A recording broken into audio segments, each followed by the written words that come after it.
You're locked inside a stone cell beneath the greatest arena ever built. Above your head, 50,000 Romans have just watched your husband die fighting a lion. The crowd is already leaving. Sandals scrape against stone. Torches are being extinguished one by one. The noise fades into a dull echo.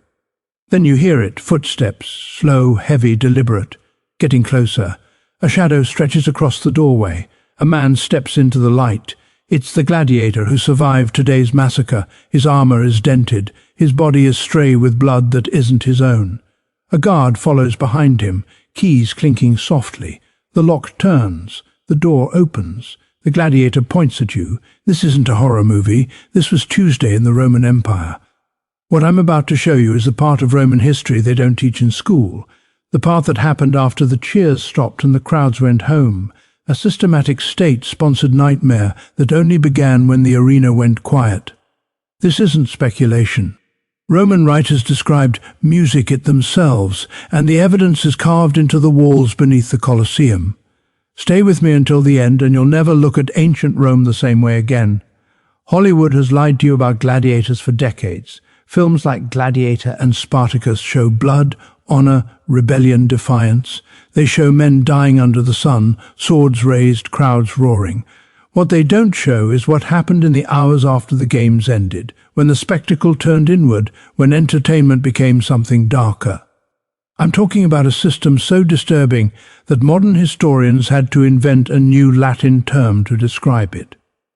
Victoria carnalis, the carnal victory. The Romans never called it that. To them, it wasn't shocking, it didn't need a name, it was just how things worked. Here's what we know for certain. Roman writers like Martial, Juvenal and Seneca describe a world where conquered women were stored beneath arenas and distributed as prizes. Not symbolically, literally, handed out like rations to gladiators who fought well.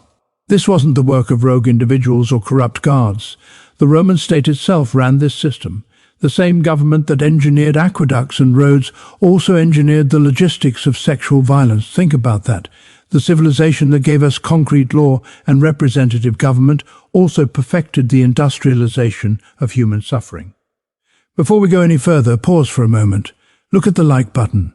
If you believe hidden history deserves to be exposed, even when it's uncomfortable, hit it. Drop a comment telling me where in the world you're watching from. Because this story isn't just about Rome, it's about what empires do when no one is watching. Now, let's descend into the hippoem. To understand what happened in those underground chambers, you first have to understand how Rome turned human beings into inventory. This wasn't random cruelty. It was systematic dehumanization carried out on an industrial scale. And it began the moment Roman legions conquered new territory. When Rome crushed a rebellion in Gaul or annihilated a city in Judea, they didn't just win a battle, they processed music, an entire population. Men of fighting age were sent to die in mines or arenas. Children were sold into slave markets across the empire. Women were labeled captiva, war prizes that belonged to the state. And here's where it becomes truly chilling. Under Roman law, these people were no longer legally human. They were classified as things property, the same legal category as furniture or livestock. A conquered woman had no more rights than a chair. You could do anything to her. And it wasn't legally a crime because you can't commit a crime against an object. But Rome didn't rely on law alone to enforce this reality. It relied on spectacle. The games weren't just entertainment. They were political theatre, designed to dominate the conquered and condition Rome's own citizens. When you watched a captured Germanic chieftain torn apart by a lion, you weren't just seeing a man die. You were watching Rome demonstrate what happens to those who resist. And during the midday lull, when the elites left for lunch, that's when things became truly sadistic. Historians call these events fatal charades. Mythological reenactments where condemned prisoners were forced to act out famous legends. Except the deaths were real. Martial writing in the 1st century AD describes these scenes with disturbing casualness. He writes like a food critic reviewing a meal. In one account, a prisoner is music dressed as Orpheus. the legendary musician who could charm any creature with his song. He's led into the arena holding a lyre. Then they release a bear. Marshall notes, almost with disappointment, that this time the music didn't work. The bear mauled the man to death, while 50,000 spectators snacked on honeyed dates. In another passage, and I need to warn you, this is deeply disturbing, Marshall describes a woman forced to reenact the myth of Pasiphae, who mated with a sacred bull. For this prisoner, the reenactment meant being publicly assaulted by an animal in front of thousands of people until she died from her injuries. Read that again. The Roman state created a system where human beings were raped to death by animals as lunchtime entertainment. This wasn't the fantasy of a single mad emperor. It went on for decades. Senators brought their children. Vendors sold snacks. Events were advertised on city walls, and Marshall praises it. He writes, "Whatever myth tells, the arena makes real." He meant it as a compliment. This was the environment, the bureaucratic industrial machinery of cruelty that also turned conquered women into rewards for gladiators. Now we need to talk about the men who received those rewards. Gladiators existed in a contradiction Rome never resolved. They were slaves with less legal status than a dog, yet they were celebrities. Their faces appeared, in mosaics. Their names were scratched into walls by adoring fans. Women of the aristocracy were obsessed with them. Graffiti in Pompeii calls one gladiator the sigh of the girls and another the glory of the ladies. Noble women snuck into gladiator barracks, bribing guards for private encounters. One gladiator, Sergius, reportedly had affairs with multiple married patrician women, causing public scandal. Even their sweat was commodified. After fights, gladiators were scraped down, their sweat mixed with olive oil, and sold as an aphrodisiac and beauty treatment. Think about that. Enslaved men owned by the state whose bodily fluids were bottled and sold to the elite. And yet Rome was terrified of them. The Spartacus rebellion of 73 BC haunted the Roman psyche. 78 gladiators escaped, raised an army of 70,000, and nearly destroyed the Republic. For 2 years they crushed legion after legion. When Rome finally won, they crucified 6,000 survivors along the Aeon Way. One body every 40 meters. A 4 est of crosses stretching for 200 kilometers. That trauma never faded. Every gladiator holding a sword was a reminder that these men had once come terrifyingly close to burning Rome to the ground. So the question was simple. How do you control incredibly dangerous, highly trained men with every reason to rebel? You reward them carefully, strategically. Extra food, prize money, the promise of freedom after enough victories, and something else. Something the sources mention only in passing, as if it were too obvious to explain: access to conquered women. The documentation is scattered, frustratingly vague. Roman writers don't dwell on it. But when you piece together references from Martial, Juvenal, and later historians, a pattern music emerges. After major games, especially those funded by emperors or powerful senators, victorious gladiators were granted what sources call the privileges of the victor. Modern historians believe this often meant access to female captives held beneath the Aeron. And that's where we're going next, because the real horror didn't happen on the sand, it happened underground. The process was cold, efficient, almost administrative. After a particularly brutal match, a gladiator who survived and impressed the crowd wouldn't return directly to his barracks.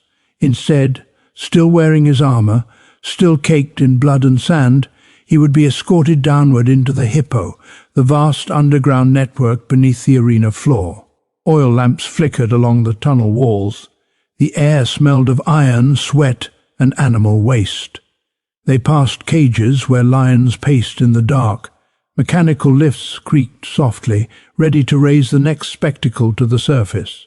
This part of the arena was invisible to the crowd above. That was the point. An arena official or lanista representative walked ahead, clipboard in hand, not metaphorically, a wax tablet, names, numbers, property inventories. They stopped at a section of holding cells most spectators never knew existed. These we rent ordinary prison cells. Archaeological excavations beneath amphitheatres across the empire, Capua, Pompeii, Putti, even beneath the Colosseum itself, have revealed small stone chambers with distinctive unsettling music features. Stone benches built at a precise height, iron rings anchored into the walls, some near the floor, others at waist level, some higher. Doors reinforced with iron that lock from the outside. In several chambers, chains are permanently mounted into the stone, part of the architecture itself. These rooms weren't improvised, they were designed. The women held inside were called captivi damni, condemned war captives. They had already been processed through Rome's bureaucracy of conquest. Officials known as commentari recorded them in ledgers as state property. Each woman was assigned a number, a category, an origin: Germanica, Britannica, Paracca, human beings reduced to labels. The gladiator would be shown a row of cells. Some accounts suggest he could choose. Oath. Ears imply the assignment was made for him, like equipment being issued from a storehouse. Either way, a guard unlocked the designated door. Sometimes the woman was brought out, sometimes the gladiator was pushed inside, then the door was locked again. What happened next is never described in explicit detail by Roman writers. They didn't need to. The architecture tells the story. This wasn't considered a crime. It wasn't even controversial. It was a line item in the operational budget of the games. The logistics of Victoria Carnales were handled by the same administrators who scheduled animal fights and repaired arena machinery. From the state's perspective, the system was elegant. It rewarded loyal gladiators without granting real freedom. It cost almost nothing. Conquered women were already classified as spoils of war, and it reinforced the core message of Roman power. Victory means access. Dominance means ownership. One Roman writer, quoted by later historians, summarized it bluntly. Victor claims his prize as the empire claims its province's music by right of conquest. Now, we need to talk about the spaces where this happened, because the archaeology is impossible to ignore. When excavations beneath the Colosseum began in the 19th century, researchers focused on engineering marvels. The elevators, trapdoors and tunnels music that made the games possible. But as work continued, something else emerged, rooms that didn't fit. These chambers were small, typically 10 to 15 square meters. They were isolated from animal cages, music and gladiator preparation rooms. They served no obvious logistical purpose except one. The benches weren't for resting, they were too narrow, too deliberately placed. The iron rings were positioned at multiple heights, as if designed for different restraints in the walls. In several chambers, archaeologists found scratch marks etched deep into the stone, desperate fingernails, repeated attempts to claw through solid rock. Historian Cases Dio, writing in the 3rd century AD, mentions that beneath major amphitheatres were chambers for those awaiting their use. The phrasing is vague, but the context is revealing. He's discussing game logistics, human resources, but the most haunting evidence comes from graffiti. In the high poem beneath the amphitheatre at Capua, the same city where Spartacus began his rebellion, archaeologists found inscriptions scratched into cell walls. Some are in Latin, others in Celtic languages. Many are fragmentary, a few are legible. One reads roughly, "I was Aemilia of the Brigantes. I saw my children killed. Now I am nothing." Another written in broken script, "To any god who hears, let me die before tomorrow." These voices don't appear in Roman histories. Emperors and generals get names, victories get monuments. But the stones remember what the chronicles ignore, and the architecture tells us something crucial. This system was built for repetition. These weren't secret rooms created by corrupt guards.